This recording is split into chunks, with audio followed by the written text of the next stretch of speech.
కోనసీమ జిల్లాలో అత్యంత విషాదకరమైనటువంటి ఘటన చోటు చేసుకుంది. రాజమండ్రిలోని ఓ ప్రైవేట్ ఇంజనీరింగ్ కళాశాల బస్సు డ్రైవర్ తాను గుండెపోటుకు గురైనప్పటికీ క్షణాల్లో బస్సును ఆపేసి అందులోని దాదాపు 50 మంది విద్యార్థుల ప్రాణాలు కాపాడి తాను కూడా ప్రాణాలు వదిలాడు.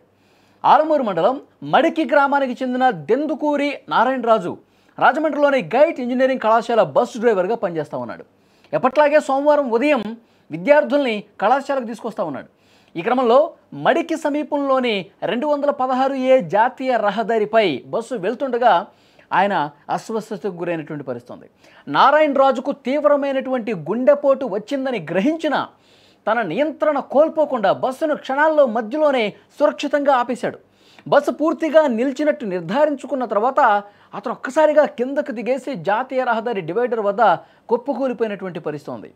డ్రైవర్ నారాయణరాజు ఒక్కసారిగా అట్లా ఆయన కొలాప్స్ అయిపోవడంతో కింద పడిపోవడంతో గమనించినటువంటి విద్యార్థులు వెంటనే రియాక్ట్ అయ్యారు. విద్యార్థులు అక్కడ ఉన్నటువంటి సేఫ్టీ హైవే పెట్రోలింగ్ సిబ్బంది ఎవరైతే ఉంటారో వాళ్ళకి ఇన్ఫర్మేషన్ అందించారు. సిబ్బంది అక్కడ తక్షణం సంఘటన స్థలానికి చేరుకున్నారు. నారాయణరాజును చికిత్స నిమిత్తం ఆసుపత్రికి తరలించే ప్రయత్నం చేశారు. అయితే ఆసుపత్రికి తరలించే లోపే ఆయన ప్రాణాలను వదిలినటువంటి పరిస్థితి.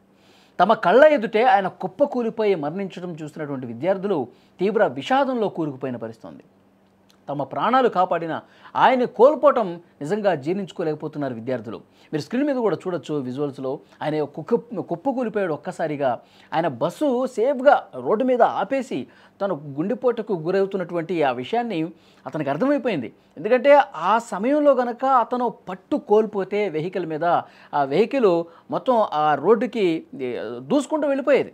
ఆయన కంట్రోల్ ఒక్కసారి తప్పిపోతే మొత్తం అటు పొలాల్లోకి వెళ్ళిపోవటము, లేకపోతే కిందకి వెళ్ళిపోవటము, లేకపోతే ఏదైనా వెహికల్ని కొట్టేయడం ఇలా జరుగుతుంది. కానీ అతను అంత పెయిన్ ఉన్నప్పటికీ కూడా, గుండెపోటు గురైనప్పుడు కూడా ఆయన దాన్ని పంటి బిగువున భరించి సేఫ్గా ఆ వెహికల్ని ఆ బస్సును కూడా ఆపేసి, ఎందుకంటే 50 మంది విద్యార్థులు ఉన్నారు, అందులో వాళ్ళ ప్రాణాలకు తన ప్రాణం అడ్డేసి వాళ్ళని కాపాడిన పరిస్థితుంది. సేఫ్గా పక్కకి బండి ఆపేసి వెంటనే దిగి ఆయన సాయం కోసం చూస్తున్నటువంటి క్రమంలో ఒక్కసారిగా నేల కొరిగిపోయాడు. వెంటనే బస్సులో ఉన్న విద్యార్థులు దీన్ని గమనించి పోలీసులకు ఇన్ఫర్మేషన్ ఇచ్చారు. అక్కడ ఉన్నటువంటి సేఫ్టీ సిబ్బందికి ఇన్ఫర్మేషన్ ఇచ్చారు. వాళ్ళు హుటాహుటిన ఆటోలో కూడా తరలిస్తున్నటువంటి పరిస్థితి చూసాం. కానీ ఆయన ఆసుపత్రికి తరలించేలోపే ప్రాణాలు వదలటం అనేది చాలా బాధాకరమైనటువంటి విషయం. విద్యార్థులందరూ కూడా చాలా బాధలో మునిగిపోయారు.